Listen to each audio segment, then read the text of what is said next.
चिंता घट रही है।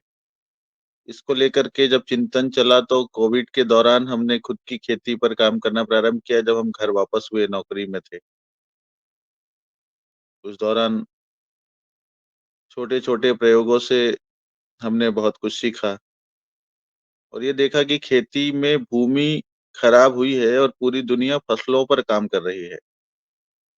बीमारी कहीं और है, काम कहीं और हो रहा है।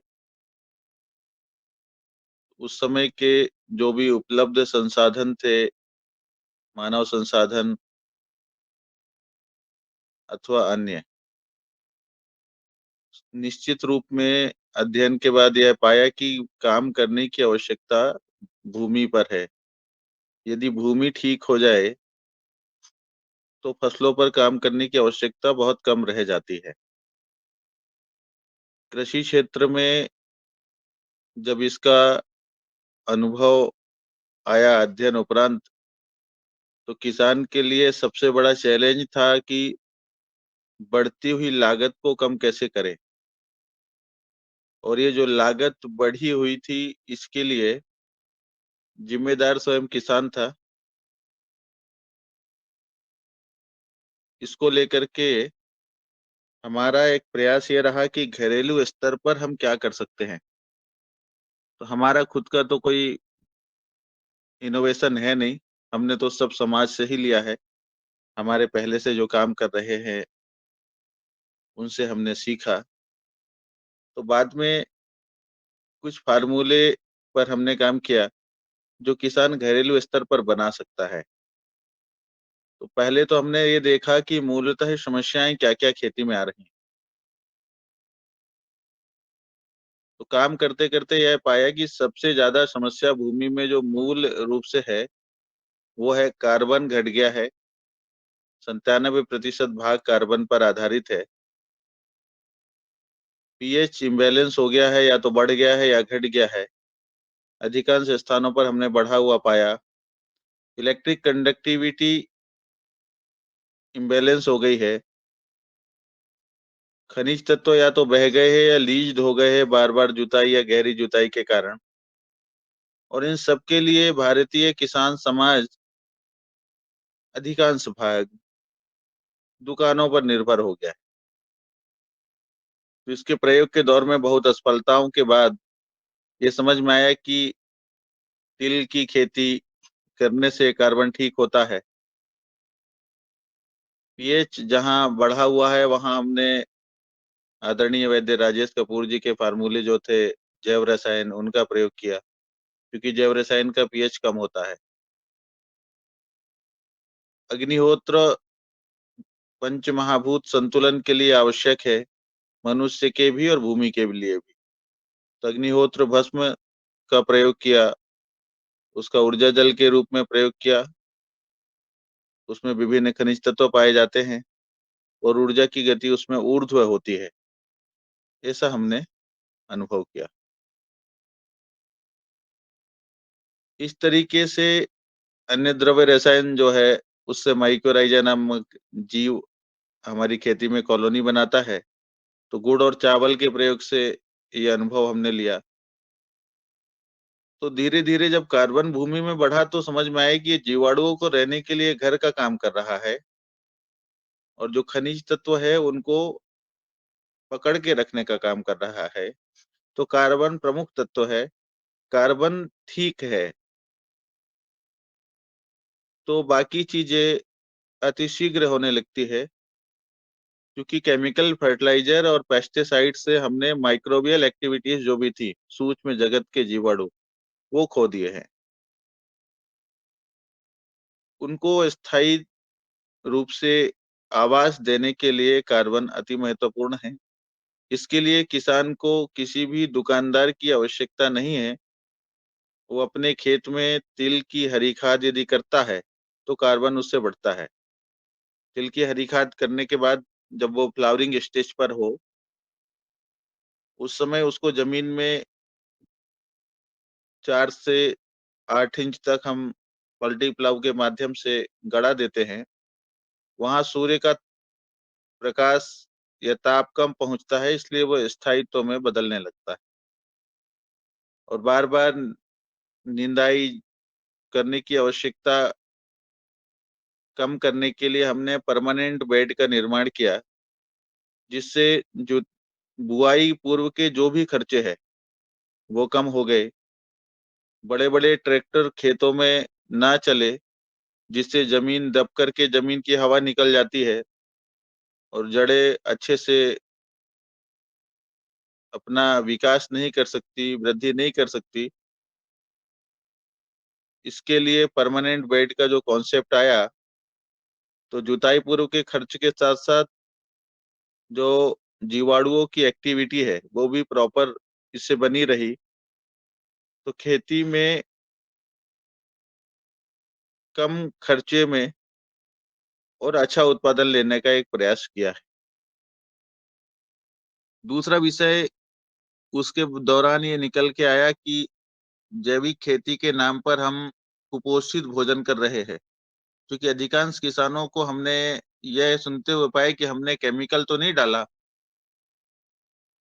तो हमारा केमिकल फ्री हो गया, जैविक हो गया। लेकिन देखा कि उसको खाने वाले लोग भी बीमार क्यों पड़ रहे हैं। तो ये समझ में आया कि इसमें कैल्शियम, मैग्नीशियम, फास्फोरस, मैंगनीज जो सूक्ष्म तत्व है, खनिज तत्व वो तो है नहीं और ज़मीन में भी नहीं है, तो पौधे को मिल नहीं रहे हैं। इसलिए उससे उपजाया हुआ जो अनाज है, जो मनुष्य खा रहा है, उसके अंदर ये सूक्ष्म खनिज तत्वों की कमी है, इसलिए वो बीमार पड़ रहा है।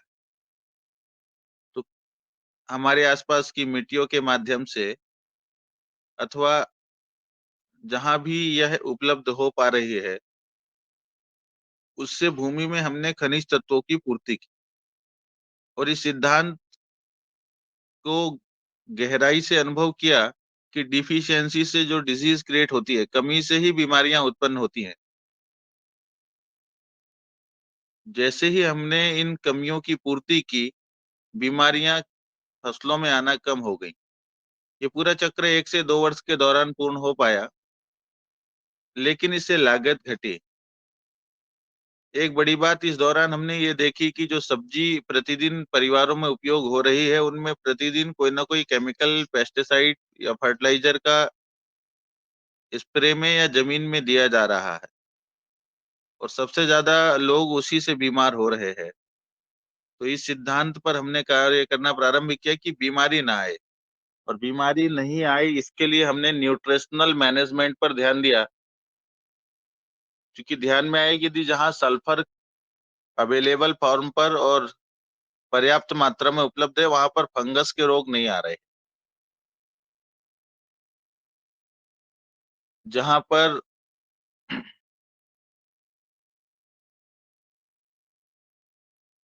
कॉपर है, वहाँ भी फंगस नहीं आ रहा है। जहाँ पर जिंक है, वहाँ पर फसलों में वायरस नहीं आ रहा है। तो इस सिद्धांत को समझ के धीरे-धीरे आगे बढ़ने का एक प्रयास ये हुआ कि हम कहीं न कहीं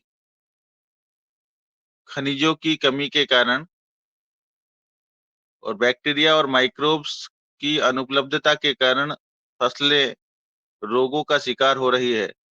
तो इनका प्राकृतिक चक्र यदि स्थापित कर दिया जाए, तो इन सारी समस्याओं से काफ़ी हद तक मुक्ति हो पाना संभव है और किसान की जो बढ़ती हुई लागत है, निंदाई, जुताई, गुड़ाई की, इसको परमानेंट बेड बनाने के बाद यदि धीरे-धीरे फसलें लेना प्रारंभ किया जाए, तो इस कार्य में सफलता प्राप्त होती है। ये हमने करके देखा, करके देखने के बाद समाज के अन्य लोगों तक पहुँचाया। इसमें हमने प्रार्थना, अग्निहोत्र, महामृत्युंजय यज्ञ इनका भी सहयोग लिया। प्रार्थना की शक्ति अद्भुत शक्ति है। जहाँ पर सफलता का प्रतिशत कम था, हमने वहाँ पर प्रतिदिन प्रार्थना के माध्यम से धरती माता से एक बड़ी सफलता प्राप्त की है। इसमें किसी प्रकार की कोई आर्थिक लागत नहीं है, समर्पण भाव से धरती माता से प्रार्थना करना है और यह कल्याणकारी कार्य हमारे ध्यान में आया। यह सब कर सकते हैं। जो किसान मेहनत कर सकता है, भूमि को धीरे-धीरे धैर्यपूर्वक सुधार सकता है, उसकी लागत कम हो जाती है, और यदि उसने खनिज तत्वों की ठीक व्यवस्था कर ली, साथ ही जीवाणु और माइक्रोबियल एक्टिविटीज को प्रॉपर वे में स्टेबल कर लिया, तो उसकी लागत कम हुई, उसकी जमीन सुधर गई, और उसका उत्पादन, न केवल उत्पादन, गुणवत्ता युक्त उत्पादन बढ़ा। तो केमिकल के लगभग बराबर उत्पादन इसमें आता है, और गुणवत्ता भी अच्छी आती है। इसके लिए सामान्य समाज के लोग, हमारे खेत के आसपास के लोग ही हमारा उत्पाद खरीदने के लिए लाइन पर लगे होते हैं। ये महत्वपूर्ण बात हमने देखी। इसमें थोड़ा समय काम अधिक करना पड़ता है फार्मूले बनाने के लिए, तो किसान को मेहनत करनी पड़ेगी। और अच्छी गुणवत्ता चाहिए तो पंचगव्य पर काम किया। जब जमीन में पंचगव्य गया तो फसलों के अद्भुत रिजल्ट हमने देखे। तो जिन किसान भाइयों के पास देसी गाय उपलब्ध है, वो पंचगव्य का प्रयोग कर रहे हैं। इस तरीके से खेती में इन छोटे प्रयोगों से भी बड़ी सफलताएं हमें मिली है। दूसरा, मानव स्वास्थ्य पर हमने अग्निहोत्र के कुछ प्रयोग, माधव आश्रम से जो अग्निहोत्र का प्रारंभ हुआ है, उसको देखा तो शरीर के सप्तचक्रीय ध्यान बीज मंत्रों के साथ प्रयोग करने से उसके अद्भुत लाभ हमें मिले।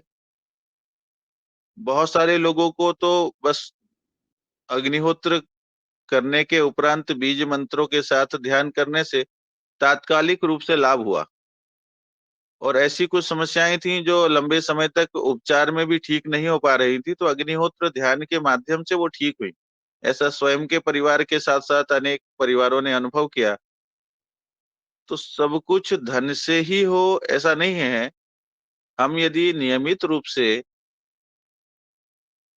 विद्याओं का परिपालन करें, नियमों का परिपालन करें, आहार विहार प्रत्याहार ध्यान धारणा समाधि यम नियम का जीवन जिए, तो हम और हमारी भूमि सब रोग मुक्त हो सकते हैं और पूर्ण स्वस्थ रह सकते हैं। ऐसा हमारा व्यक्तिगत अनुभव और अन्य मित्र वर्गों का अनुभव हमने प्राप्त किया है। यदि किसी के प्रश्न हो तो कृपया पूछ लीजिए। खेती या मानव स्वास्थ्य से संबंधित यदि जो ज्ञान हमें होगा या हम उत्तर देने में सक्षम होंगे तो अवश्य देंगे। एवं बहुत धन्यवाद सर। आपने फसल के संबंध में, किसानों की लागत के संबंध में, किसानों के स्वास्थ्य के संबंध में और प्रार्थना के संबंध में हमारे सदन को जो जानकारी दी है वो बहुत उपयोगी है। अब मैं सदन से निवेदन करता हूं कि सर ने जो बात हमको बताई है उसके संबंध में, उनके अनुभव के संबंध में आपको जो प्रश्न पूछना है आप हैंड रेज करें। मैं आपको सादर आमंत्रित करूंगा और आप पूछें। जी, तो पहला हैंड रेज जो हुआ है बने सिंह आर जी का हुआ है। आदरणीय बने सिंह आर जी। जी आदरणीय, प्रणाम सभी महानुभावों को। प्रणाम जी। आपने जो विषय बताया कि प्रार्थना करने का, तो प्रार्थना करने का तरीका कैसा है, किस प्रकार किया जाता है? कोई ठीक दीप है। प्रज्वलित करके करना है, कैसे क्या करना है, यज्ञ करके करना है? प्रार्थना करने के लिए आपको दो बातें ध्यान में रखनी है। पहला, आप प्रार्थना किससे कर रहे हैं और प्रार्थना किसके लिए कर रहे हैं। हमने देखा कि जब हम खड़े होकर के कहीं से भी प्रार्थना करते थे तो परिणाम आते थे, लेकिन कम आते थे। जैसे उदाहरण के लिए हम 100 में से 100 भाग यदि प्रार्थना का चाहते हैं, तो हमारा जो आज्ञा चक्र है दोनों भवों के बीच, रीढ़ की हड्डी में सबसे ऊपर की तरफ द्वितीय चक्र है, ऊपर से द्वितीय चक्र है। तो हमने जो दोनों आंखों के बीच में जो हमारा स्थान है उसको हमने धरती माता से लगाया, और हमने धरती माता से प्रार्थना की, तो इसके परिणाम हमें ज्यादा मिले खड़े होकर के प्रार्थना करने की अपेक्षा। जी, अब इसका इसमें बहुत दिशा गहरा चक्र। विज्ञान क्या हो सकता है ये तो मुझे नहीं पता, लेकिन हमने ऐसे जो अनुभव किए, एक खेत में ऐसी प्रार्थना की, दूसरे खेत में ऐसी प्रार्थना की। तो जब जब इसमें हमने दिशा माथा को ठीक से धरती माता में लगा के प्रार्थना की है तो परिणाम अच्छे आए हैं। इसमें दिशा चक्र का भी कोई विज्ञान है? दिशा चक्र में कौन मुझे सी इसकी दिशा से? जानकारी नहीं है। मैं तो प्रैक्टिशनर हूँ। जो जो अनुभव लेता हूँ वो सार्वजनिक रूप से कहता हूँ। पहले हम खड़े होकर प्रार्थना करते थे तो हमें उसके लाभ कम मिलते थे। जहां जहां हमने धरती माता में माथा टेक के प्रार्थना की है तो उसके लाभ हमें ज्यादा मिले हैं। और दूसरा, जिसके लिए प्रार्थना कर रहे हैं उसको चित्त में धारण करना अनिवार्य है।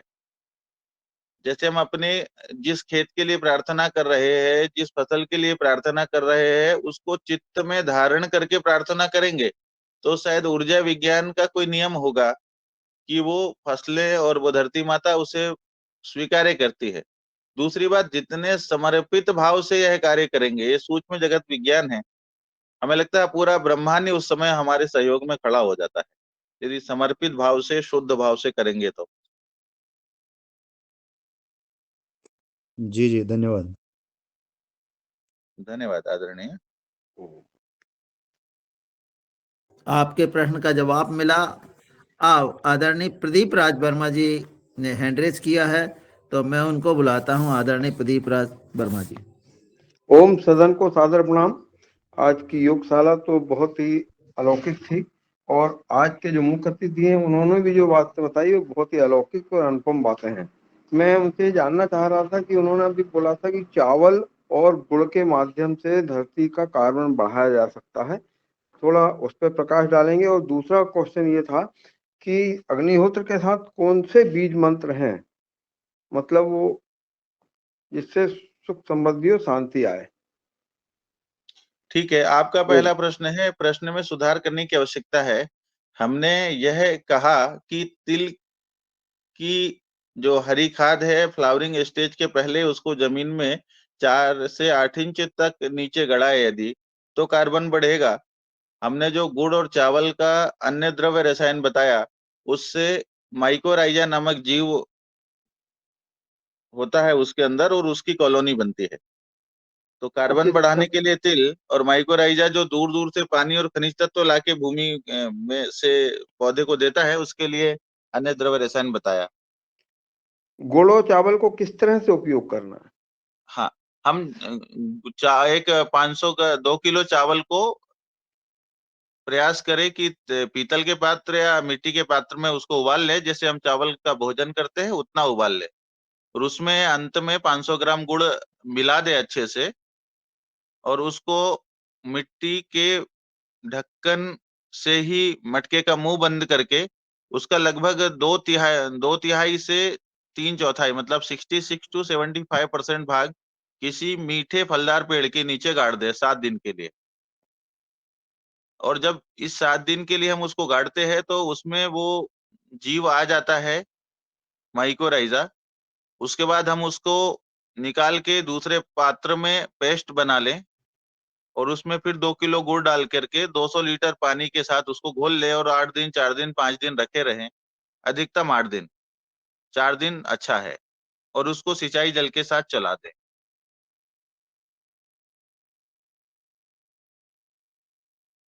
जी धन्यवाद सर, बहुत। दूसरा प्रश्न आपका था कि बीज मंत्र क्या हो? तो नीचे से ऊपर जो मूलाधार चक्र है, अब उसके रंग और उसकी उससे निकलने वाली जो 9 ऊर्जाएं हैं, ये पूरा सिद्धांत 9 ऊर्जाओं पर आधारित है। हमारी जो नवदुर्गा जो हम मनाते हैं उसके विज्ञान पर आधारित है, जिन्होंने इस प्रकृति की रचना की है, जिसने ब्रह्मा विष्णु महेश की भी रचना की है। हम आधुनिक भाषा में उसे इलेक्ट्रॉन प्रोटॉन न्यूट्रॉन कहते हैं। ये पूरा विज्ञान उस पर आधारित है। तो उसको समझने के लिए हमें सप्त चक्र की पहले चक्र से कौन सी ऊर्जा निकलेगी, उसके एक्टिवेट होने से हमारी बॉडी में कौन कौन से तत्वों की पूर्ति होगी। तो माता तत्व, पिता तत्व, फिर ये पंच महाभूतों के तत्वों पर हमें जाना पड़ेगा कि कौन से माता तत्व है, माता तत्व की क्या ऊर्जा है, उससे हमारे शरीर में क्या लाभ होती है, यदि वो डीएक्टिवेट है तो क्या हानि होती है, क्या बीमारियां होती हैं।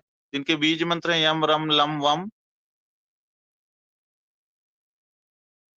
लम वम रम यम हम ओम और ओम नमः शिवाय, मूलाधार से सहस्त्रार्थ चक्र तक के। तो अग्निहोत्र करने के उपरांत इनका ध्यान करना चाहिए। इनका उच्चारण करना चाहिए पहली बार में 1 बार, फिर उसके बाद 2 बार, 3 बार, ऐसे इसकी आवृत्ति बढ़ाई जा सकती है।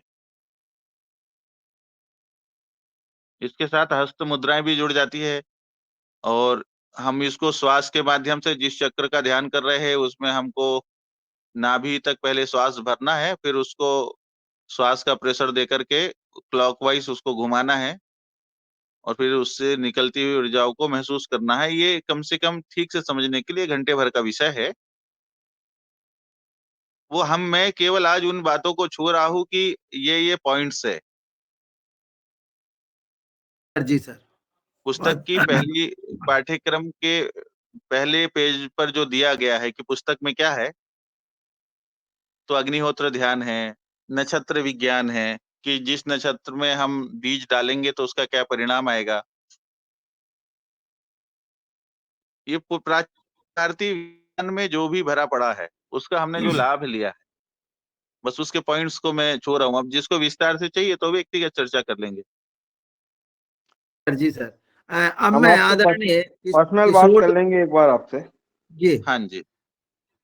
आदरणीय किशोर दुबे जी का हैंड रेज है नागपुर महाराष्ट्र से, तो आप आए और अपना प्रश्न पूछें। धन्यवाद रमेश जी। आज के मुख्य अतिथि जी ने बहुत अच्छी बात कही है और अलग अलग उन्होंने जो प्रयोग किए हैं, प्रयोग के बारे में बताया है। सर, ये हमारे अतिथि जी से मेरा एक नम्र निवेदन है कि आपने जो प्रयोग किए वो अलग अलग जगह पे किए क्या, अलग अलग व्यक्तियों द्वारा किए क्या, और उसका कोई डेटा है क्या? वो यदि होता है तो इसको सर्वसामान्य मान्यता होके जनरलाइजेशन, जिसको हम विज्ञान की परिभाषा में बोलते हैं, यह बहुत अच्छी पहल होगी कार्बन बढ़ाने की और जैविक खेती करने की। तो इस संदर्भ में अगर अलग अलग व्यक्तियों ने अलग अलग जगह पे कुछ प्रयोग किए हैं और उसका कोई डेटा है तो उसके बारे में बोलिए, एक चीज ये। और दूसरा कि इतनी अच्छी पहल अगर है तो इसका विस्तारीकरण गत कितने वर्षों में आपके माध्यम से कितने किसानों तक हुआ है, इसके बारे में जानकारी दें। धन्यवाद। देखिए, हमने अलग-अलग राज्यों के बहुत सारे लोगों पर प्रयोग किया है। ऐसा कोई पूछता है तो जो उस समय ध्यान आ जाता है वो हम बता देते हैं। जैसे मैंने छत्तीसगढ़ में मूलतः ज़्यादा काम किया है। तो छत्तीसगढ़ के 10-20 लोगों का नंबर हम आपको दे देंगे। उसमें भी किसी ने भली-भांति ठीक से समझ के प्रयोग किया है, तो वो आपको उनसे चर्चा के दौरान पता चलेगा कि मुझे इससे तो लाभ हुआ, इससे लाभ नहीं हुआ। तो उससे लाभ क्यों नहीं हुआ तो वो फिर कहता है पता नहीं क्यों नहीं हुआ। तो जब हम, आप और वो तीनों मिलकर के चर्चा करते हैं, तो फिर हम ये निकालते हैं कि भाई तुमने यहाँ पर गड़बड़ी की, तुमने इस समय इस स्थिति में बनाना था। जैसे अन्य द्रव्य रसायन है, अन्य द्रव्य रसायन का उदाहरण हम देते हैं। अन्य द्रव्य रसायन को कोई अमावस्या के समय यदि भूमि में गाड़ा रखता है, तो उस समय भूमि में कीटाणुओं की ज्यादा वृद्धि होती है, जीवाणुओं की कम वृद्धि होती है। तो उसका कम अच्छा परिणाम मिलता है। तो यदि इसको नक्षत्र के साथ हम सम्मिलित कर दें, तो भाई इसको पूर्ण अमावस्या के 2-3 दिन बाद बना लीजिए, 12 दिन का लगभग समय लगता है। और एकादशी को चावल की ऊर्जा नकारात्मक हो जाती है, तो एकादशी के दिन उसको ना प्रयोग करना है, ना छूना है। नहीं तो हमारी भी ऊर्जा घट जाएगी। तो नक्षत्र के आधार पर जिन्होंने किया उनको भली-भांति अद्भुत लाभ मिला। फिर सारी चीज़ों को घर देने के लिए कार्बन चाहिए, जहाँ कार्बन ही नहीं है वहाँ कम न्यूनतम लाभ मिला। तो ऐसे यदि आपको किसानों को चाहिए तो ऐसे 100-1 किसान तो मैं बता सकता हूँ। प्रयोग तो हज़ारों ने किए लेकिन जो संतुष्ट है, अब जो गहराई से समझ के काम कर रहा है, उसको पता है कि जीवाणु को रहने के लिए आवास के रूप में कार्बन चाहिए। अब जहाँ कार्बन ही नहीं है, उसको लगेगा रिज़ल्ट तो आया लेकिन बहुत थोड़ा आया। तो जिसने कार्बन पर काम किया, एक पूरा सीक्वेंस है भूमि को ठीक करने का। उस सीक्वेंस पर जिसने काम किया, उसको तो लाभ मिले हैं। ऐसे आपको 10-25 लोगों का संपर्क हम दे सकते हैं। जो कुछ आधा-अधूरा जिनको लाभ हुआ, कि जिनको बहुत ज़्यादा हो गया, जिनको ये आज की डेट में ये लगने लगा कि भाई मैं तो केमिकल के बिना करता हूँ और दूसरे से मेरी फसल बहुत अच्छी होती है और मेरा प्रोडक्ट उत्पाद भी जो खाता है वो अद्भुत आनंद ले सकता है, अद्भुत उसको लाभ मिलता है। आप किसी भी आदमी को पकड़ के खिला दीजिए, वो कहेगा इसमें कुछ तो खास है। अरे ये तो पुराने ज़माने में जैसा स्वाद आता था वैसा स्वाद आ रहा, वैसी महक आ रही। तो ये पूरा चक्र को स्थापित करने में 2 वर्षों का कम से कम अनुभव लगता है और इसमें सबसे बड़ा चैलेंज आता है माइक्रो न्यूट्रिएंट्स कहाँ से लेके आएँ। जब हम माइक्रो न्यूट्रिएंट्स को बाज़ार की तरफ से लेने का प्रयास करते हैं तो उसमें लागत लगती है। तो एक व्यावसायिक स्थिति इसमें उत्पन्न होती है। उस दौरान कई लोगों को जो अब जैसे कुछ स्थानों पर हमने किया तो केमिकल से उनकी दुकानों से उनकी मांग कम हो गई, तो वो हमारे ही बीच के लोग हैं, हमारे ही विचार के लोग हैं, लेकिन उनकी केमिकल की दुकानें बंद हुई तो वो विरोध करने लगे। अब कमियां तो हर जगह हैं ही, काम करते करते गलतियां भी होती हैं, और हम कई बार पूरी अच्छे से नहीं कर पाते, तो फिर हमारे ऊपर दोषारोपण ज्यादा होने लगते हैं, मूल बात को छोड़ करके दूसरी बात पर चले जाते हैं। यदि आपको ऐसे कुछ फार्मर्स देखने हैं, तो मैं छत्तीसगढ़ में एक आध दो चार, हरियाणा में दो चार, पंजाब में दो चार, राजस्थान में एक दो चार, उत्तर प्रदेश में, है ना, दो चार मध्य प्रदेश में, ऐसे आपको बता दूंगा कि इन लोग प्रैक्टिस कर रहे हैं। सर मेरा नम्र निवेदन था कि जी। आपने एक बहुत अच्छी बात बोली कि अलग अलग जगह पे कुछ कमियां थी, खामियां थी। मेरा कहने का मतलब ये था कि जैसा विज्ञान में होता है कि एक ही जगह पे, जैसा एक ही खेत है जिसका कार्बन है, पता है अपने को, सब पता है, उसी क्षेत्र में एक आपने जो तकनीक बताया उसके द्वारा, और दूसरा जिसको हम कंट्रोल बोलते हैं, कि उसका प्रयोग नहीं किया। खेत वही रहेगा, किसान वही रहेगा, लेकिन आधे पार्ट में उसने प्रयोग किया, आधे में प्रयोग नहीं किया। ऐसा कंपेरेटिव डेटा यदि अपने पास में है तो हमारे पास बहुत ऐसा अच्छी कोई बात डेटा उपलब्ध नहीं है। हमारे पास इतने ठीक रूप से काम करने वाले कोई लोग नहीं है। हम तो अपने व्यक्तिगत स्तर पर ये जितना हो सकता है उतना प्रयास कर रहे हैं, है। और धन्यवाद सर। हमने अपना लाभ उससे साथ लिया है कि हमारी लागत कम हो गई, उत्पादन और गुणवत्ता युक्त उत्पादन बढ़ गया, और हम इस स्थिति में हैं कि भाई केमिकल से कम लागत पर आप गुणवत्ता युक्त अधिक उत्पादन ले सकते हैं। किसान नेट प्रॉफिट ज्यादा ले सकता है यदि धैर्यवान है और उस धन है। इसमें धैर्य और धन दोनों चाहिए, और परिश्रम भी चाहिए। ये लंबा लाभ लेना है तो लंबी मेहनत करनी पड़ेगी, और हम किसानों से एक ही आग्रह करते हैं कि आपके पास जितनी भी भूमि है उसके दशांश पर ही कीजिए सारे प्रयोग, और 2 साल 3 साल की जो है आपको प्रतीक्षा भी करते रहनी पड़ेगी, क्योंकि शुरुआत में फसलें नहीं आएंगी। भूमि की तासीर बदलनी है, व्यक्ति की तासीर बदलनी है, ऊर्जा बदलनी है, तो समय लगता है। यदि कोई कहे तो उसके साथ हम अनुभव करते हैं। जी जी, बहुत धन्यवाद सर। और अब आदरणीय शरद वर्मा जी का हैंड रेज है, तो मैं उन्हें बुलाता हूं। आदरणीय शरद वर्मा जी।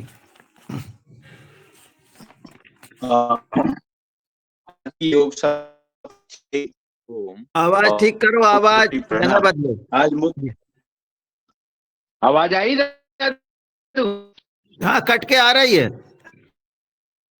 मेरी ओ आप सबसे प्रार्थना है कि आप अभिवादन और इन सब फॉर्मेलिटीज में ना पड़ के सीधा अपना प्रश्न करेंगे तो अच्छा रहेगा। मैं सबको प्रणाम करता हूँ। हम मूल बात पर फोकस करेंगे जिससे समय का भी ध्यान रखा जा सके, अधिक लोगों के प्रश्न लिए जा जी, मैं सके। मुख्य अतिथि से चाहता हूं कि जैसे किसी खेत में आपने प्रैक्टिकल किया हो कि हाँ भाई जी। कार्बन इसमें इतना था और ये डालने के बाद कार्बन इतना बढ़ गया, हाँ ऐसा जी। हो जिससे आपको भी खुशी मिली हो, ऐसा कोई आपके पास ये है सर क्या? हाँ, आपके आपको ऐसे कुछ किसानों के सॉइल टेस्ट रिपोर्ट्स हम दे सकते हैं, यदि आपको देखना चाहे तो। हमारे कार्य समूह में अनेक लोग काम कर रहे हैं। दूसरी बात, हमारा जो काम है उसको समझो। हमारे अंदर जो पिछले 400-600 वर्षों से या 1000 वर्षों से जो शिक्षा की पद्धति, विकृत पद्धति भर दी गई ना, हम हर चीज की प्रामाणिकता पेपर में चाहते हैं। हम खेत की प्रामाणिकता खेत में नहीं चाहते कि भाई मेरे यहाँ ये रोग आता था, अमुक अमुक रोग आता था, खत्म हो गया। मेरे यहाँ ये कठिनाई आती थी, ये खत्म हो गई। इस स्तर पर यदि आप कोई करे तो उसके लिए तो अनेक उदाहरण है। पेपर पर लैब टेस्ट कराना, फिर लैब टेस्ट वाले तो, अब हमारे एक जबलपुर के पास के किसान है, उनको तो 2% कार्बन दे दिया। जबलपुर में 2% कार्बन दे दिया। अब वहां तो हमने खेत में जाके देखा तो कार्बन है ही नहीं, और 2% जहाँ कार्बन हो वहां पर ये कार्य नहीं हो सकते, ये कार्य करने की जरूरत नहीं हो सकती, तो वहां तो वो सब लक्षण ही नहीं है। तो लैब रिपोर्ट्स भी गलत होती हैं, इसकी हमने इसको देखा। तो हमारी खैर उससे कोई बुराई नहीं है, क्योंकि विज्ञान को हमेशा सर्वसम्मति से स्वीकार करके ही हम बढ़ सकते हैं। क्योंकि हमारे देश का या संपूर्ण मानव समाज का अधिकांश भाग, 95% भाग, वो पेपर पर ही विश्वास करने वाला है, और ये अनिवार्य भी है। लेकिन हम खेत के लक्षणों को देखें तो हमको पता चलेगा कि हम पहले यहाँ 5 पानी देते थे, अब तो हमारा 2 पानी में ही काम हो गया। इस बार पानी कम मिला, 2 पानी में भी तो हमारी बाकी के बराबर या बाकी से अच्छी उपज आई। तो ऐसे किसान हमारे पास उपलब्ध हैं जिन्होंने काम किया है, और जिनको खेत में इस तरीके के लाभ दिख रहे हैं कि पानी की मांग कम हो गई, जल धारण क्षमता ठीक हो गई, फसल में रोग कम हो गए, जो जहां पर ये प्रैक्टिस कर रहे हैं दूसरे फार्म पर जिसकी प्रैक्टिस नहीं है, दोनों के हाथ में अनाज रखेंगे तो देखेंगे कि कोई भी बता देगा भाई ये तो चमकीला, ये तो कुछ अलग है, इसका साइज अलग है, इसकी क्वालिटी अलग है। तो इस तरीके के सीधे लाभों को हमने देखा है, क्योंकि हमारे पास समय सीमित है, गृहस्थ हैं, जी सन्यासी जी नहीं है। जी जी। तो हमने ये देखा है कि किसका क्या बच सकता है, और यदि कोई इसमें मन लगा करके कोई काम करना चाहे तो हम उसका सहयोग करेंगे। जी सर, जी हमारी सर। विद्या जी। या हमने जो अनुभव किया है उसका हमें उसके बदले में कोई मूल्य नहीं चाहिए। हम उसको भली भांति जितना भी सहयोग हो सकता है संपूर्ण रूप से करने वाले हैं जब तक जीवन है। तो जो ओम हमारा सर। अनुभव है वो हम समाज तक पहुंचाने के लिए तैयार है बिना किसी अपेक्षा के। अब मैं आदरणीय मोना भाटिया जी को सादर आमंत्रित करता हूं कि वो आए और अपना प्रश्न करें। जी मोना जी। हाँ जी, नमस्ते। मैं हरियाणा से हूँ, मेरा 2 एकड़ का फ़ार्म है। आपसे कैसे जुड़ सकते हैं ताकि आप हमें गाइड कर सकें? ठीक है, हम हरियाणा में हमारे जो लोग काम कर रहे हैं उनको हम आपका नंबर दे देंगे, बाकी आप हमारा नंबर ले लीजिए। हमें आपको आप हमसे जो भी प्रश्न पूछना है हम उसका उत्तर देंगे। आपका कौन से नंबर जिले से कैसे हैं आप मिलेगा? हरियाणा में? मैं गुड़गाँव में रहती हूँ बट मेरा सोहना की तरफ मेरा फ़ार्म पड़ता है। बल्लभगढ़। आप हाँ, वही फ़रीदाबाद बल्लभगढ़ के रास्ते में पड़ता है। आप अपना नंबर बताएँगे प्लीज़? हाँ जी, 930158 930158 80060। 80060। ठीक है जी, ओमकार। फिर मैं हाँ जी, मैं आपसे कब संपर्क कर सकती हूँ? व्हाट्सएप पर आप लिख दीजिए। ठीक है। ठीक है जी, बहुत-बहुत धन्यवाद। बहुत-बहुत धन्यवाद। हाँ थैंक यू। जी, धन्यवाद जी। जी, अब मैं प्रणाली मराठे जी जो सिंधुदुर्ग से है उन्हें आमंत्रित करता हूं कि वो आए और अपना प्रश्न। ओम प्रणाम। आपका प्रणाम जी। मार्गदर्शन बहुत ही सुंदर है, जिसके कारण खेती को बहुत ऊंचाई पर हम ले जा सकते हैं। तो मेरा प्रश्न नहीं है, इतना ही निवेदन है कि आप जो प्रार्थना आपने बताई वो प्रार्थना करनी है? प्रार्थना के स्वरूप हम क्या बोल? ओम। हम्म, प्रार्थना के लिए शब्दों की कम भाव की अधिक आवश्यकता होती है, ऐसा हमारे पूर्वजों ने या हमारे ग्रंथों ने कहा है। फिर भी इसको समझना है तो हम धरती माता में अपना माथा टेकें और कहते हैं, हे धरती माता, यह है भूमि, जिस भूमि पर हम के लिए प्रार्थना कर रहे हैं, अमुक अमुक फसलों के लिए जो फसल लगी है उसको भी चित्त में धारण करें। जब ये चित्त में आएगा तो इसका ऊर्जा से जुड़ाव हो जाएगा। यह भूमि हमारी, उदाहरण के लिए गेहूं की फसल है तो गेहूं की फसल के पोषण के लिए है। कृपया अपनी शक्ति प्रदान करें, हे परमात्मा, इस कार्य में हमारी मदद करें। तो जो परमपिता परमेश्वर परमात्मा, जो भी सुपीरियर पावर है, हम उससे प्रार्थना करते हैं। ओम और ये प्रणाम। प्रार्थना जो है हम जहां पर है वहीं पर करे, ऐसा अनिवार्य नहीं है। उपलब्ध होने पर तो वहां करनी ही चाहिए, लेकिन यदि हम वहां पर उपलब्ध नहीं है तो भी हमें जहां पर हम है वहां से उसको चित्त में धारण करके वहां से माथा टेक करके प्रार्थना करना चाहिए। यहाँ वहां का भी हमने लाभ लिया है।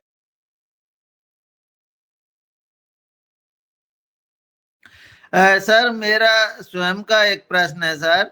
ये जो जी। आपने जैसे आपने अभी हमें बताया कि हम जो है रसायन के बराबर ही उत्पादन ले सकते हैं, तो सर आपने कौन कौन सी फसल में, जैसे हमारे यहाँ पर नर्मदापुरम में धान, गेहूं और मूंग, ये फसलें यहाँ पर, और मक्का ये होती है।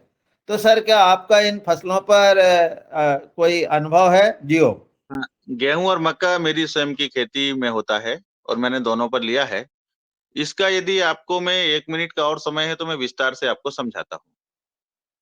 देखिए, जी प्लांट सर। को क्या चाहिए, अभी समय है आपके इस सिस्टम में? अभी तो 8 बजे तक है, अपने पास समय है। ठीक है। अब देखिए, हाँ। प्लांट को क्या चाहिए, भूमि को क्या चाहिए, सारी चीजें भूमि पर है। और भूमि से कौन उठा रहा है? प्लांट। जी तो हमें ये देखना है कि हमारी भारतीय चिकित्सा पद्धति चाहे मनुष्यों के लिए है अथवा पौधों के लिए है, हमको क्या चाहिए? हमको ऊर्जा कहाँ से मिलती है? हमको ऊर्जा मिलती है रूप से, रंग से, गंध से, स्वर से और स्पर्श से। ये 5 प्रकार से हम ऊर्जा का आदान प्रदान कर सकते हैं। इन पांचों विधियों का भली भांति यदि हम प्रयोग करें तो यह संभव है। अब कैसे? प्लांट को तो नाइट्रोजन चाहिए, चाहे आप सिंथेटिक केमिकल का दें, बायोलॉजिकल केमिकल का दें या किसी भी भाग का दें। तो जी नाइट्रोजन चाहिए, कैल्शियम चाहिए, फास्फोरस चाहिए, जो भी माइक्रो न्यूट्रिएंट चाहिए। और जी उस माइक्रो न्यूट्रिएंट्स यदि अवेलेबल है तो उसको खा करके पौधों को देने का काम प्रकृति ने माइक्रोब्स और जीवाणुओं को सौंपा है। यदि वो उपलब्ध है जी तो प्लांट को उसके आवश्यकता की पूर्ति हो गई। उसको सिंथेटिक केमिकल से हमने दिया तो हुई, बायोलॉजिकल केमिकल से दिया तो हुई, तो उत्पादन तो बराबर आएगा ना, उसकी मांग हमने पूर्ण की जी तो इसलिए ये संभव है जैविक में भी ये हो पाना। आप सर। पौधे की मांग को यदि पूरा करते हैं तो आपको उसका उत्पादन मिलने वाला है बराबर। तो सर जैसे अभी जैविक में जब लोग करते हैं तो कहते हैं नाइट्रोजन की पूर्ति कैसे करें, सबसे बड़ी समस्या नाइट्रोजन की पूर्ति की है। तो आपने इसके नाइट्रोजन की पूर्ति कैसे की? हमने नाइट्रोजन की पूर्ति बाजार में एक कंपनी है उससे लेकर के की है, जिसके उत्पाद ऊर्जा विज्ञान पर आधारित है। जी क्या लिया सर उसमें आपने? हमने नाइट्रोजन लिया, एनपीके लिया। जी। और सर उत्पादन आपका लगभग जैसे दो आपको अभी 22 से शुरू किया, 19 से शुरू किया तो 4 साल हो गए हैं। तो गेहूं का उत्पादन आपका कितना आया, धान का और मक्का का? मैंने गेहूं का उत्पादन 26 क्विंटल 30 किलो, मक्के का उत्पादन 30 क्विंटल, बरसात का उत्पादन 30 क्विंटल, और हमारे एक किसान है जिनका उत्पादन 50 क्विंटल गर्मी का गया है। धान का? मक्के का। मक्का। मक्के का। और धान? धान कितनी हुई तुम्हारी? धान का हमने 32 क्विंटल उत्पादन लिया हुआ है। 32 क्विंटल। और ये हाँ जी। वैरायटी कौन सी सर? गेहूं में तो हम लोग श्रीराम 303 लिया है, बंसी लिया हुआ है, बंसी का 22 है। और जी धान की वैरायटी PR 114 है धान की वैरायटी।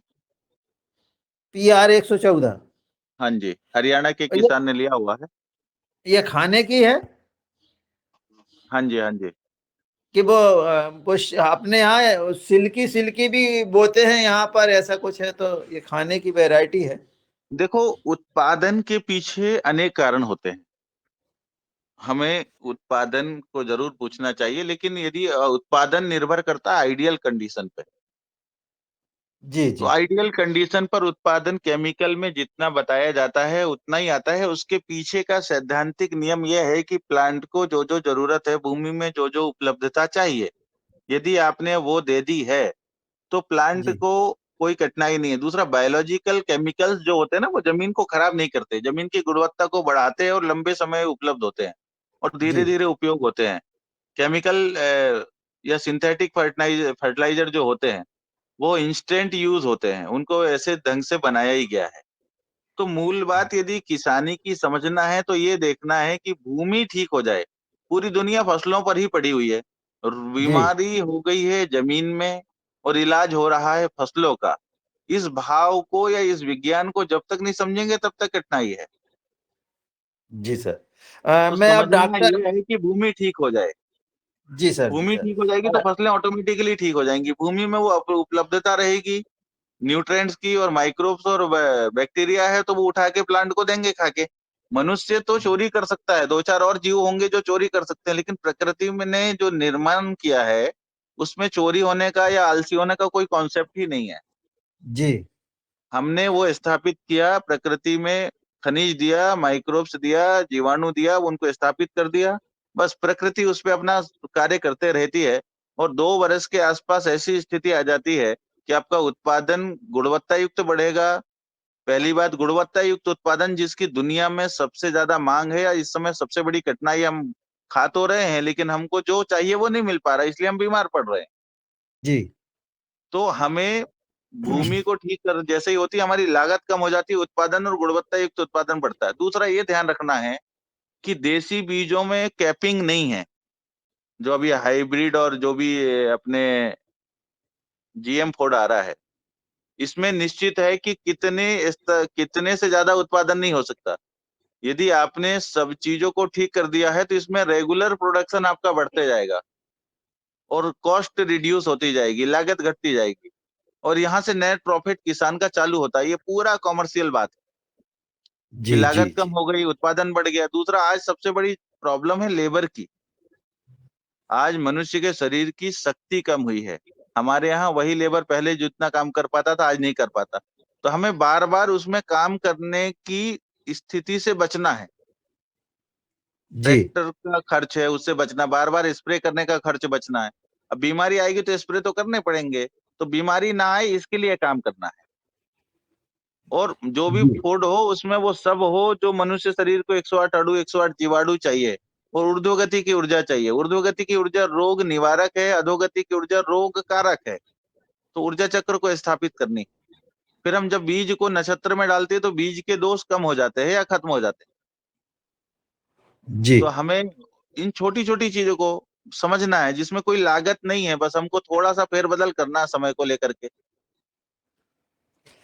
अब मैं आदरणीय हमारे केवी के बालाघाट के वैज्ञानिक डॉक्टर राउत सर को बुलाता हूं कि वो आए और अपना प्रश्न करें। जियो जी धन्यवाद। मेरा आज मुख्य अतिथि महोदय से निवेदन है कि ये जो आपने जो दुकान का बताया था कि जो आपके सोर्स हैं नाइट्रोजन का जो सोर्स है वो क्या देते हैं और उसकी कास्ट क्या होती है। दूसरा आपने सल्फर जिंक और माइक्रोन्यूट्रिएंट की जो बात की उनके जो सोर्स हैं तो वो हम कहाँ से लेते हैं, क्या उनके उनके सोर्स क्या है और कास्ट क्या आती है, इस पे थोड़ा सा बताने का कष्ट करें। देखिए क्या होता है डॉक्टर साहब, आपके यहाँ लाल मिट्टी है, आपके यहाँ कॉपर मिट्टी है, मलाजखंड के आसपास है ना। जी हाँ। तो हम उसी मिट्टी को खेत में डालते हैं, और पंचगव्य में सारे बैक्टीरिया उपलब्ध हैं। यदि गाय का यम नियम आहार विहार प्रत्याहार ध्यान धारणा समाधि पूर्ण है, गाय जिस प्राकृतिक क्रिया में रहती थी यदि उस स्थिति में रख करके उसके पंच मात्राओं का उपयोग किया जाए तो सारी चीजें आ जाती है। और गौमूत्र में संपूर्ण अणु है, ठीक है। तो हम मिट्टी का उपचार मिट्टी से ही करते हैं। जहां पर हमें पता है कि सल्फर की कमी है, तो आपके यहाँ जो उगली वाला रूट है उसमें सफेद मिट्टी उपलब्ध है, तो उसमें सल्फर है। जहाँ पीली मिट्टी उपलब्ध है उसमें पीली मिट्टी उपलब्ध है, उसमें भी सल्फर है। लाल में आयरन है, फास्फोरस है। रॉक फॉस्फेट में जो हम डीएपी देते हैं उसका फास्फोरस है।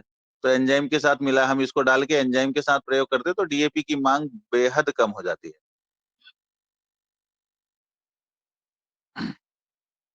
इसी तरीके से हम बहुत सारे मिनरल्स को जो है ना, ये आयोनिक ग्रीन जो है ज्वालामुखी खनिज, इसके माध्यम से प्रयोग करते हैं। यदि आप कंपनी का नाम जानना चाहते हैं तो हम सोल कंपनी से लेते हैं, ये आपको बता देते हैं। वहां पर क्या अवेलेबल, अब इसकी कॉस्ट आप उससे देख सकते हैं उनके पास जाकर के, वेबसाइट में या उनके ऐप में। अच्छा, दूसरा हाँ जैसे जी। ये आपने बताया सॉइल, तो ये क्या होता है कि हम भाई ये तो सामान्य आपने बोला ठीक है आप उसको कलेक्ट कर लेंगे, पर हर आदमी को हर जगह सॉइल मतलब ऐसे ले जाना संभव नहीं ना, कितनी क्वांटिटी ले उसके जाएगा। लिए उसके लिए शासकीय स्तर पर प्रयास किए जाएं। आज डीएपी की ये सारा कॉन्सेप्ट उठा तभी जब मैं क्लास 1 ऑफिसर था और मैंने छोड़ करके घर आया, तो मैंने देखा कि उस समय कोविड के समय डीएपी और यूरिया की इतनी मारा मारी है। जब मैंने भली भांति बात किया तो आपके मध्य प्रदेश फूड कमिश्नर से जब बात किया ना, तो उन्होंने कहा साहब हम कितना दें, हमारे पास भी तो सीमित संसाधन है, विश्व में महामारी फैल रखी है। तब मुझे समझ में आया कि इसका अल्टरनेट निकालना पड़ेगा। ये जो भी आया ना ये अनुभव से आया। तो फिर हमने इसकी सर्चिंग शुरू की। तो या तो आप इसके लिए कंपनियों पर जो है निर्भर हो जाइए, अथवा अपने आसपास के संसाधनों का उपयोग कीजिए। कंपनियां इसको उपलब्ध करा रही हैं, ये सूचना के लिए आपको बता दूं। जी। इसको बंडल के रूप में उपलब्ध करा रही हैं और उन कंपनियों के साथ काम करने से किसानों को लाभ भी हो रहा है। यदि कोई सक्षम व्यक्ति है जिसको लगता है कि मुझे कंप्लीट माइक्रो न्यूट्रिशनल वैल्यू का पॉजिटिव एनर्जी का फूड चाहिए, तो वो उनको स्थापित करता है। सोल नामक कंपनी यह सभी उत्पाद उपलब्ध कराती है, जो अन्य कंपनियों की तरह एक और कंपनी भी है। जी हाँ। और साथ साथ ये जो इस विधि से उपजा रहे हैं उनका माल लेकर के समाज तक पहुंचा रही है। तो किसानों का माल लेकर के भी समाज तक पहुंचाने का काम ये कंपनी इस समय कर रही है। जिसको लाभ हो वो उससे जुड़ सकता है, या जिसको लाभ लेना हो अपना अनुभव और परीक्षण करके जुड़े। आदरणीय शरद जी का पुनः हैंड रेज है, तो मैं उन्हें सादर आमंत्रित करता हूं कि वे आए। तो ये फंगीसाइड जैविक में और कीटनाशक कैसे उपयोग करते हैं? हम तो साहब कीटनाशक के लिए जो है सीधे कंपनियों से लेते हैं, क्योंकि हमने काम करते करते ये देखा कि बहुत सारी चीजें घर में बना करके रखें। अब कीटनाशकों की भी विभिन्न श्रेणी है। जैसे मूल रूप से कीटनाशकों में जो फसलों में प्रकोप होता है वो दो प्रकार से होता है। एक तो रस चूसक कीट आते हैं और एक इल्ली वर्ग के कीट आते हैं। अब ये रस चूसक कीट आता वो है जो कि जहां पर कैल्शियम की डिफिशियंसी होती है, जी और ये सब अमावस्या के आसपास आते हैं। तो नक्षत्र विज्ञान, ऊर्जा विज्ञान, पोषण विज्ञान, इन सबको जब हम जोड़ के देखते हैं तो हमें समझ में आता है कि कौन सा रोग कब आने वाला है और कौन सी फसल में कौन सा रोग आने वाला है और किस मौसम में कौन सा रोग आने वाला है। हर मौसम में हर रोग नहीं आता।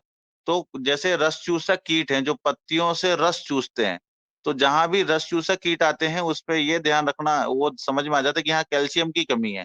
तो हम यहाँ मदार के पत्तों का 90 दिनों में बना हुआ जैव रसायन अथवा मदार के पत्तों को देशी गाय के गौमूत्र में उबाल करके बना हुआ जैव रसायन का स्प्रे करते हैं। अब मदार का जो पत्ता होता है, आकड़ा, रुई, जिसे विभिन्न नामों से जाना जाता है, उसमें तो कैल्शियम भरपूर होता है।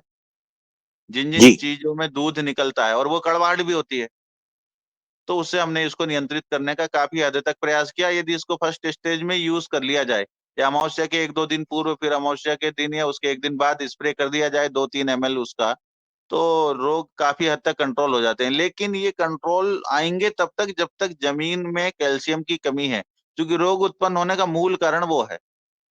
क्योंकि प्लांट के डीएनए जी में पता ना कि ये गड़बड़ी हो गई। जैसे आप जो गाड़ी चलाते हैं, कार चलाते हैं, गाड़ी एकदम से किसी कठिनाई में आ गई, तो आप उसको ठीक करने के बाद भी लंबे समय तक वो बत्ती जलती रहती है, लाल बत्ती। आपने ऐसा कभी अनुभव किया हो तो, या बहुतायत लोगों ने तो अनुभव किया है, ये उदाहरण हमारे ध्यान में है, क्योंकि इसका अनुभव हमने स्वयं किया है। तो फिर जी जी उसका मशीन का भी जब तक माइंडसेट चेंज नहीं किया जा सकता। देखो, हर एक चीज के अंदर जीवन है, जो बढ़ रहा है, जो सड़ रहा है, जो मर रहा है, उसके अंदर जीवन है, तो वो अपने दिमाग में स्थापित कर लेती है। या उसके पूर्वजों के उस जहां से वो बीज उत्पन्न हुआ उसमें कोई कठिनाई है, तो दिमाग में स्थापित कर लेती। तो हमने इसको पूरे तरीके से समय और स्थिति आधारित कार्य करना है कि मिट्टी में भी कमी ना हो, प्लांट में भी कमी ना हो। तो ये 7 पीढ़ी में कौन जाके सुधर से जाएगा। और कौन से कीटनाशक आप उपयोग करते हैं? इल्ली के लिए हम हरड़ है, हरड़ को गौमूत्र में उबालते हैं। 10 लीटर गौमूत्र में 1-2 किलो हरड़ को कूट के उबाल लेते हैं, उसको छान के रख लेते हैं, और फिर उसका जो है 2-3 ml का स्प्रे करते हैं, तो इल्ली उससे ठीक होती है। जी बहुत अच्छा। और फंगीसाइड में सर कौन सा करते हैं? फंगीसाइड में हम बाजार पर निर्भर हैं। देखो, ये कॉमर्शियल कॉन्सेप्ट है पूरी तरीके से। जैसे कोविड में हमने हैंड सैनिटाइजेशन किया ना, ऐसे ही लैंड सैनिटाइजेशन करना चाहिए। इसकी पूरी पद्धति को यदि आपको समझना है तो या तो लंबा सेशन आप रख लें। तो मैं लंबे सेशन में फिर आपको कि भूमि, जिन लोगों ने भूमि में कुछ है ही नहीं, जिनकी तैयार फसलें 2 दिन में खराब हो जाती हैं, ऐसे भी किसान मैंने देखे हैं। दुर्ग और रायपुर के बीच में कुम्हारी एक क्षेत्र है जहाँ पर बड़े कॉमर्शियल पैमाने पर वेजिटेबल्स उत्पादन होता है। वो कहते हैं हमारा तो 2 नहीं 3 लाख खर्चा हो जाए, क्योंकि हम निकालते ही 6-7 लाख रुपए हैं और हमारी लागत ही 2-3 लाख रुपए है। तो उनको हमने कहा कि लैंड सैनिटाइजेशन से, मतलब जो कॉपर होता है, सिल्वर होता है, ये अच्छा वायरोसाइड और अच्छा फंगीसाइड होता है। तो कॉपर और सिल्वर से हमने लैंड सैनिटाइज किया। तो जो जी फंगस है, वायरस है और प्रोटोजोआ है, कोसी जीव है, उसको समाप्त करने का काम हमने लैंड सैनिटाइजेशन से किया। इसका पूरा सीक्वेंस मैं जरा 1 मिनट में बताता हूँ, इसको समझिए। किसी भी भूमि को ठीक करने के लिए सीक्वेंस क्या होनी चाहिए? सबसे पहले तो उसमें जो रोग हैं, वो खत्म करनी चाहिए। तो कितनी गहराई तक? जहाँ तक हमारे जड़ जाते हैं, उससे थोड़ा आगे गहरे तक, कम से कम। तो हमने पहले लैंड को सैनिटाइज किया, फिर उस हर चीज जो रोग उत्पन्न होते हैं वो अधोगति की ऊर्जा से उत्पन्न होते हैं। तो हमने अग्निहोत्र भस्म और फिटकरी के माध्यम से जो ऊर्जा जल बनता है, उससे हमने ऊर्ध्व गति की ऊर्जा स्थापित की। इसमें हम नियमित रूप से प्रार्थना करते हैं, और जहां हम कर रहे हैं वहां पर अग्निहोत्र जब हम करते हैं, तो अग्निहोत्र से अद्भुत ऊर्जा निकलती है। मैं इसके बारे में इतना ही कह सकता हूँ। मतलब इसको रिसर्च कर पाना मेरे लिए तो संभव नहीं है। पंच महाभूतों से जो सृष्टि का निर्माण हुआ है, वो सप्त रश्मियों के रूप में प्रकट होते हैं, और वहाँ का क्षेत्र, वातावरण अलग ही हो जाता है, बहुत पॉजिटिव हो जाता है। तो जी हमने जी वहाँ अग्निहोत्र किया, वहाँ नियमित रूप से प्रार्थनाएं की, अमावस्या पूर्णिमा में महामृत्युंजय यज्ञ किया। हमने देखा कि किस फसल में कौन से रोग आएंगे, तो उनकी गंध की चिकित्सा की। फिर हमने यहाँ एक विज्ञान के नियम को ऐसे पकड़ा कि जो है, हमारी एक प्राचीन भारतीय पद्धति थी कि गंध से भी पौधे को न्यूट्रिशन मिलता है। तो जहाँ फंगस बार-बार आता है, हमने वहाँ पर जो है सल्फर जिस चीज से मिल सकती है, अदरक से, पॉजिटिव एनर्जी का, उसका हवन किया। तो जी उसमें हमको लाभ हुआ। फिर पंचमहाभूतों में जो है भूमि, गगन, वायु, अग्नि, नीर, जो पंच तत्वों का क्षितिज, जल, पावक, गगन, समीरा का कॉन्सेप्ट है, उसमें देखते हैं कि कौन से रोगों से किस चीज की हमको लक्षण प्रकट होते हैं और कमी होती है। तो जो भूमि तत्व है, माता तत्व है, शैलपुत्री है, तो हमने उसमें देखा कि इसमें खनिज तत्वों से रिलेटेड है। जहाँ अग्नि तत्व कम है आयुर्वेद में, वहां पर फंगस, वायरस, इनका प्रकोप होगा। जहाँ नीर तत्व कम है, वहां पर जो है अच्छे से फल नहीं बन पाएगा। जहाँ गगन तत्व कम है, वहां पर फूल ही नहीं हो पाएगा ठीक से। तो ये मनुष्य शरीर और धरती के लिए सब इक्वल है। जैसे हमारी बॉडी का आइडियल जो सिस्टम चाहिए, पीएच जो चाहिए, वो धरती का भी पीएच होगा। इस सर, तरीके से हमारे यहाँ पूरे मोजक पंचतत्व मोजक शरीर और बहुत उसके आता है लिए। सर, हमारे यहाँ पे फसलों में हाँ जी। मोजक बहुत आता है। मोजेक क्या है ये? सर, ये मोजक में प्लांट जो है अपना फलना छोड़ देता है, पीले कलर का ऐसा करके पत्तियों में आता है, बैंगन में आता है, आपका पपीते में आता है, और अभी काफी बड़े बड़े बगीचे पपीते मोजेक के इसमें वायरस जो आप कह रहे हैं ना, तो जी वायरस सर। जहाँ जिंक की कमी होगी वहां आएगा। अब इसको लिए आप 2-3 पीढ़ी तक उसको ठीक कर लीजिए, फिर कभी नहीं आएगा। जमीन में जिंक की डिफिशियंसी नहीं होगी, या जमीन में जिंक की कमी नहीं है, तो ये वायरस नहीं आ सकता। अवेलेबल फॉर्म पर है, पहला तो ये देखिए। दूसरा ये देखिए कि हमारे जो बीज है उनमें ये सब कमी है, तो बीज तो अपना पौधे में पूरा प्रभाव रखेगा ना। जी तो बीज को बीज लगाने के पहले उपचार करें, नक्षत्र में लगाएं, तो उसमें प्रकृति कार्य करती है। जी सर, आपका और सेशन लेना पड़ेगा सर, हम दादू से आपको रिक्वेस्ट जो बन करेंगे कि और पड़ेगा, आप हम करें। सहयोग करेंगे। हम आपके पास के जिले के ही हैं, सिवनी के, केवलारी के। जी। सर, अब दूसरा हैंड रेज है, अब है भान चतुर्वेदी जी का, तो मैं उन्हें सादर आमंत्रित करता हूं कि वे आए और अपना प्रश्न पूछें। चतुर्वेदी जी। अरे सर का नंबर हमने नहीं लिख पाया था, नंबर सर का लेना था बस। 93015 9-5 93015 93015 80060। 80060। जी थैंक यू सर। जी। फिर अब अस्तिबा तिवारी जी ने हैंड रेज किया है, तो मैं उन्हें सादर आमंत्रित करता हूं। मेरा सवाल ये है कि एक सफेद कलर का पपीते में फंगस टाइप का आता है, सफेद सफेद रहते हैं, वो पूरा रस चूस लेता है और पूरी पत्तियां सिकुड़ जाती हैं। इसका मिलीबग है क्या? वो। मिलीबग है वो, आता है जब कैल्शियम की डिफिशियंसी होती है और सल्फर की डिफिशियंसी होती है, तो वो आता है। अब कैल्शियम सल्फर जमीन में और पौधे में बढ़ा दें तो नहीं आएगा। अब इसके उपाय के लिए तो आपको बाजार और घरेलू फार्मूलों का सहयोग लेना पड़ेगा।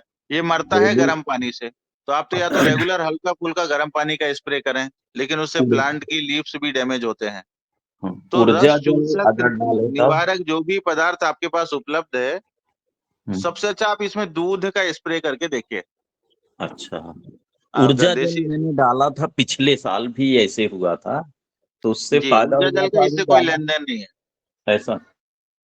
ऊर्जा जल अकेले से ये ठीक होगा ऐसा कठिन है। अच्छा, तो दूध डालें? दूध का स्प्रे करके देखिए या सडरस का स्प्रे करके देखिए, ठीक। छाछ का स्प्रे करके देखिए, हाँ, थोड़ा रस कर करता संभवतः हूँ। लाभ मिलेगा। बिल्कुल बिल्कुल, धन्यवाद। धन्यवाद जी।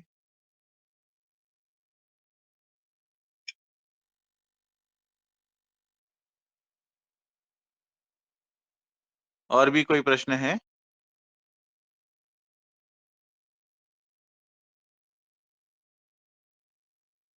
आदरणीय मिथिलेश सिंह जी, आप अपना प्रश्न पूछें।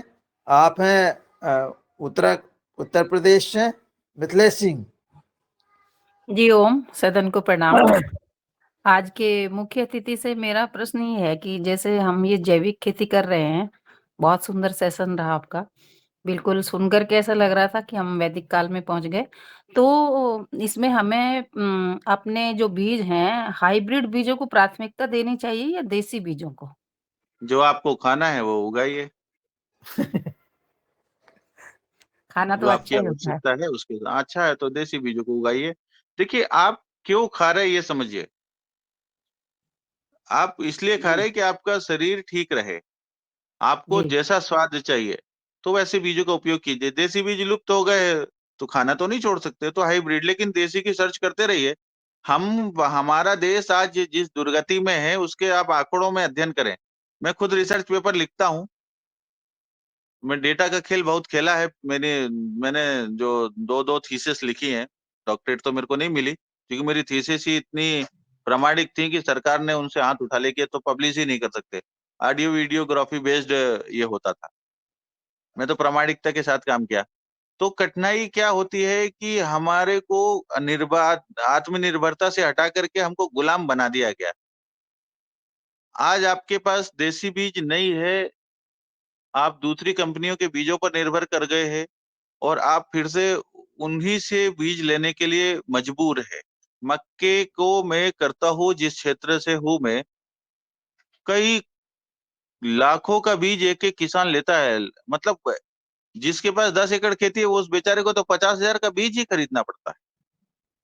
और उसी तरीके से पूरा माइंडसेट खड़ा कर दिया गया। मैं देसी लाल मक्का पर काम करता हूँ और मैं खाने वालों को कहता हूँ इसको खाओ, तो देखते हैं कि वो रोटी बड़ी अच्छी बनती है उसकी।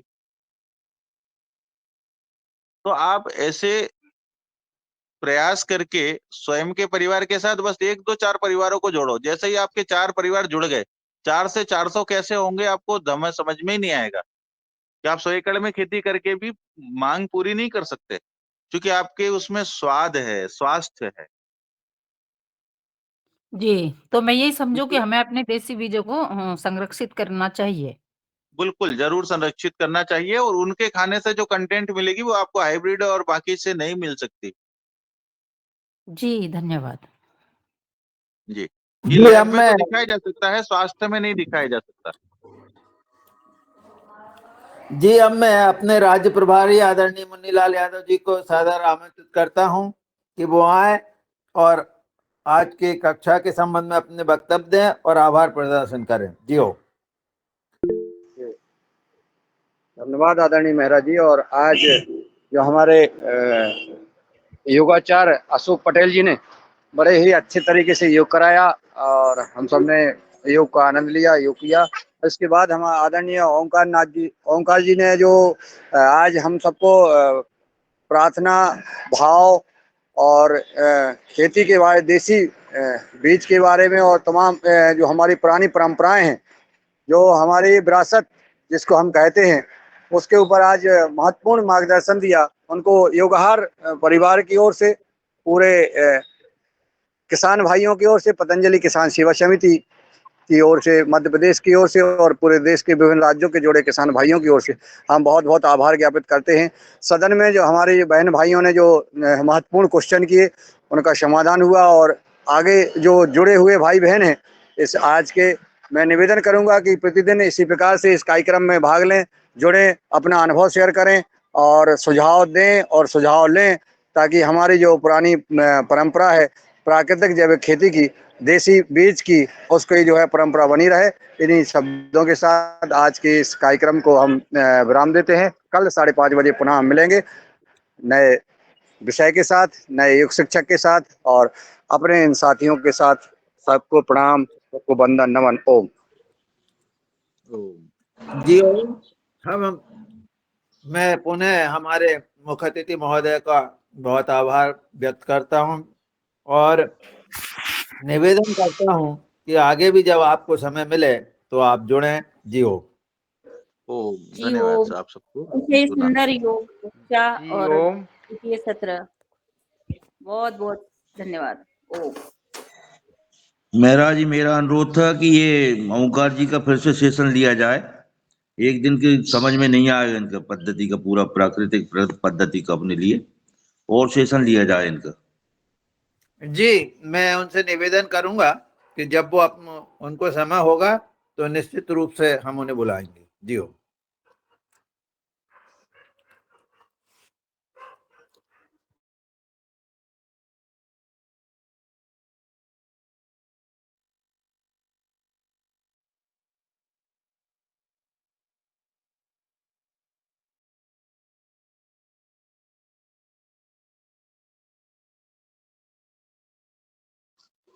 ओम। सभी को सादर प्रणाम।